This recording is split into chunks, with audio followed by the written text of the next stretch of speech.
C'est l'heure à présent de notre focus, direction le Canada, précisément le Grand Nord, qui suscite toujours plus de convoitises, notamment pour ses réserves en minerais et en hydrocarbures.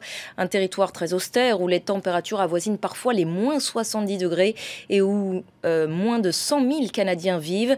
Mais pour contrer l'appétit de la Russie, qui a récemment rouvert de nombreuses bases militaires dans l'Arctique, le Premier ministre canadien Justin Trudeau veut lui rappeler que le Canada est lui aussi présent dans la zone. L'armée vient d'ailleurs d'y mener des exercices dans des conditions extrêmes. Voyez ce reportage de Benjamin Petit et Clémence Sabourin. Pour la plupart de ces soldats, c'est une première. Le 12e régiment blindé du Canada prend la direction du Grand Nord. 3h30 de vol vers l'Arctique et sa météo particulièrement extrême. Oui, la météo, ça ne nous aide pas. C'est des conditions très difficiles. C'est une piste gelée. Une piste gelée par 70 degrés de latitude nord. Même pour des pilotes chevronnés, l'exercice est périlleux. Après une première tentative avortée, le C-17 de l'armée de l'air canadienne touche enfin terre. Bienvenue à Hall Beach, territoire du Nunavut. C'est dans ce village inuit que l'armée canadienne a choisi de mener son entraînement hivernal. Plus de 200 hommes sont déployés pour l'occasion. Pour l'état-major, le programme est chargé. Il s'agit de démontrer au monde que le Canada fait respecter sa souveraineté partout. Mais dans l'immédiat, les militaires font face à une urgence. Un chasseur inuit a disparu sur la banquise depuis 3 jours.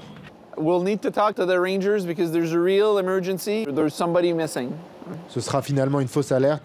L'opération de recherche est abandonnée car le chasseur a retrouvé son chemin. Retour donc à l'entraînement. Les soldats se préparent à leur première patrouille. Pour les infirmiers du régiment, pas question de prendre le froid à la légère. Le matériel, ça gèle dans des conditions comme ça, fait qu'on peut pas tout apporter. Nos médicaments, on a des médicaments en fiole. Il faut les garder sur nous, mais il n'y a pas beaucoup d'espace. Avec la motoneige, ça réduit le mouvement. Ici, c'est une poche plus traumatique. On s'en va travailler avec les armes aujourd'hui. Ça se pourrait qu'il arrive un incident. Avant de quitter la base, chacun a droit à un petit cours accéléré pour manipuler cette vieille carabine. Les fusils des soldats canadiens ne supporteraient pas les moins 50 qu'il fait dehors.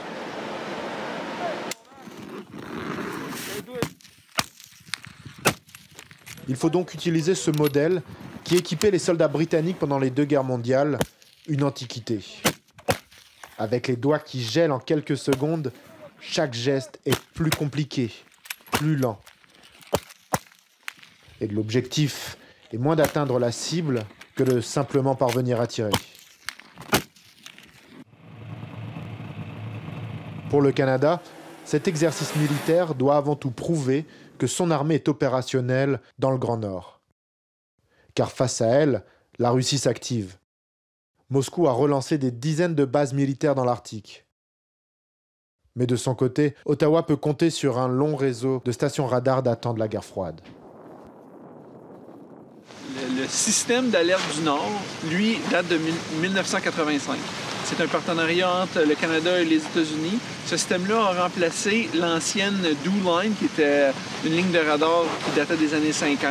Le contrôle et la surveillance, c'est la responsabilité des forces canadiennes. Donc, si un avion passait sur le territoire canadien, le système ici le détecterait. Mais ici, le véritable ennemi reste bien l'environnement. Avec le blizzard qui se lève, le mercure va chuter ce jour-là à moins 67 degrés. Impossible de mettre le nez dehors, même l'avion de ravitaillement est incapable de se poser. Les soldats sont donc confinés à la base et tuent le temps libre en chassant des zombies. Non, on trouve le moyen de s'occuper. On joue aux cartes, on joue aux consoles. Ça nous fait passer le temps. On se faisait une idée, mais on pensait pas que ça allait être aussi rock'n'roll que ça. Au final, près de la moitié des exercices prévus pendant l'opération est annulée à cause de la météo. Et dès que la tempête faiblit, les soldats foncent remplir leur motoneige, seul moyen de se déplacer sur la banquise. Les skidoo pleins de carburant, le régiment part à quelques kilomètres du camp. C'est déjà en soi une expédition. Pour survivre au milieu de nulle part, les soldats doivent d'abord monter leur tente sur la glace. À l'intérieur, un réchaud au pétrole maintient la température autour de 0, le grand luxe.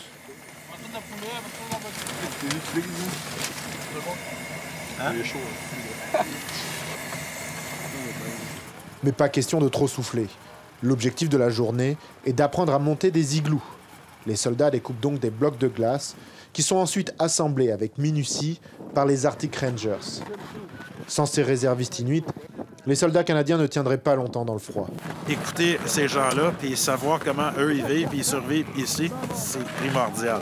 Comme on peut voir, là, le climat est aride, c'est le désert froid. Il faut vraiment le vivre pour comprendre comment c'est. Sans l'aide des Inuits, les Canadiens pourraient donc difficilement survivre et encore moins surveiller leur Grand Nord. Et on en parle avec notre invité Joël Plouffe, chercheur à l'Institut canadien des affaires mondiales, co-directeur de la revue scientifique Arctic Yearbook. Bonjour, merci beaucoup d'être avec nous sur France 24. On l'a vu dans ce reportage, le Canada multiplie les exercices militaires dans le Grand Nord, même s'ils sont surtout symboliques. Quel est l'objectif de Justin Trudeau à travers ces exercices ? Il faut voir d'abord et avant tout ces patrouilles, comme vous l'avez présenté dans ce reportage, et d'autres patrouilles qui se déroulent durant l'année. Ce sont des patrouilles qui sont nécessaires pour mieux comprendre le territoire et être capable de s'exercer sur le territoire en cas de problèmes de sécurité, de questions de recherche et de sauvetage, par exemple, dans le contexte des changements climatiques. Il faut savoir, pour le Canada, le Grand Nord, c'est une zone immense. C'est plusieurs fois la France. C'est aussi grand en termes de superficie que l'Union européenne. Donc, c'est très exigeant pour les forces canadiennes de pouvoir justement être capable de se déployer sur le territoire, ce qui exige donc d'année en année de nouvelles techniques, de développement de nouvelles techniques, de nouvelles patrouilles pour être capable de justement intervenir en cas de problème. Est-ce que le Premier ministre Justin Trudeau a une véritable politique pour l'Arctique, à l'image des précédents Premiers ministres canadiens ? En fait, on attend toujours la nouvelle approche du premier ministre Trudeau qui est au pouvoir maintenant depuis un peu plus d'un an. Écoutez, les gouvernements précédents ont toujours eu une approche assez similaire, c'est-à-dire le Canada a toujours joué un rôle d'acteur internationaliste dans la zone arctique. Nous sommes un des principaux acteurs qui ont fondé le Conseil de l'Arctique il y a 20 ans. La coopération, elle se déroule bien dans la région arctique et notamment en raison de l'effort du gouvernement du Canada à jouer un rôle important au niveau de la gouvernance. Et jusqu'à présent, bien écoutez, depuis 20 ans, la coopération régionale, elle est ininterrompue, elle fonctionne bien et tout laisse croire que Justin Trudeau va continuer dans cette direction. Alors la zone est très riche en minerais et en hydrocarbures. 6 pays sont présents dans l'Arctique, notamment le Canada, donc les États-Unis ou encore la Russie. On imagine que ça crée de nombreuses rivalités sur place ? Ça crée beaucoup de problèmes au niveau domestique, au niveau intérieur. C'est-à-dire que tous les États cherchent eux-mêmes à développer leurs ressources naturelles et donc à attirer des investisseurs étrangers et à rendre leur territoire intéressant pour l'exploitation des ressources naturelles. On présente souvent la région arctique comme une région conflictuelle, notamment en raison de cette course vers les ressources naturelles, mais il faut comprendre qu'au moins 95% des ressources à découvrir, à exploiter éventuellement, se retrouvent à l'intérieur des frontières des États, donc dans les souverainetés respectives des 5 États côtiers, dont le Canada, la Russie. Donc, lorsqu'on parle du développement des ressources naturelles, c'est surtout au niveau du territoire national des États. Et en ce qui concerne les ressources dans l'océan Arctique comme tel, on n'en est pas rendu encore à même essayer de tenter de se rendre dans cette zone-là pour retirer du gaz et du pétrole. C'est une zone extrêmement difficile à opérer et très coûteuse. La politique également, qui est toutefois menée en ce moment par la Russie apparaît aux yeux des observateurs assez agressive.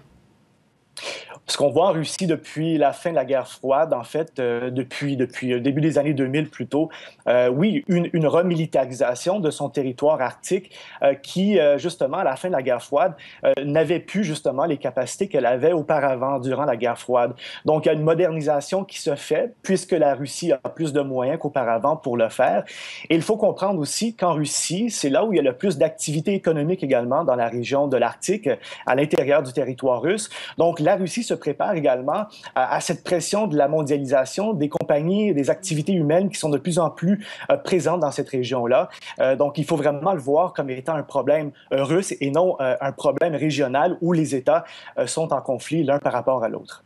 On sait ce qu'il en est du changement climatique et de ses conséquences, notamment dans cette région, pour ce qui est de la fonte des glaces à vitesse grand V. Est-ce qu'on peut craindre aujourd'hui une accélération de ces phénomènes à cause d'éventuelles rivalités entre États-Unis, Russie et autres pays sur place ? On va surtout voir une augmentation du transport maritime. On va voir un tourisme qui va s'accroître également dans l'ensemble de la zone arctique.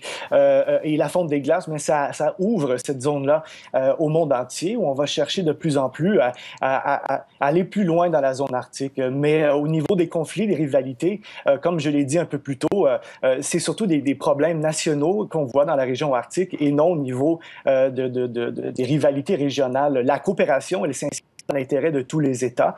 Et c'est ce qu'on fait maintenant depuis 20 ans. Les preuves, elles sont là. Les institutions internationales, notamment l'ONU, sont-elles capables de protéger cette zone des convoitises qui pourraient être dommageables à l'environnement ? Tout à fait. Ce qui se passe maintenant depuis très longtemps à travers la Convention des Nations Unies sur le droit de la mer, c'est justement de créer des institutions régionales qui vont faire en sorte que les États vont coopérer, ils vont travailler ensemble. Et un exemple qui est d'actualité, c'est celui de l'étendue des plateaux continentaux. Donc, dans l'océan Arctique, tous les États côtiers de l'océan Arctique ont un droit de justement revendiquer cette extension des plateaux. Et le processus, il est en cours et il n'est pas terminé. La Russie a justement présenté ses données l'an passé et on attend maintenant le Canada et les États-Unis qui devront le faire dans les années suivantes. Et éventuellement, lorsqu'il y aura probablement des chevauchements, ce sera aux États à travailler ensemble et à négocier donc la nouvelle carte en fait de ces plateaux continentaux. Merci beaucoup Joël Plouffe pour votre éclairage sur France 24. Voilà pour ce focus. Restez avec nous. Paris Direct continue dans un instant. À tout de suite.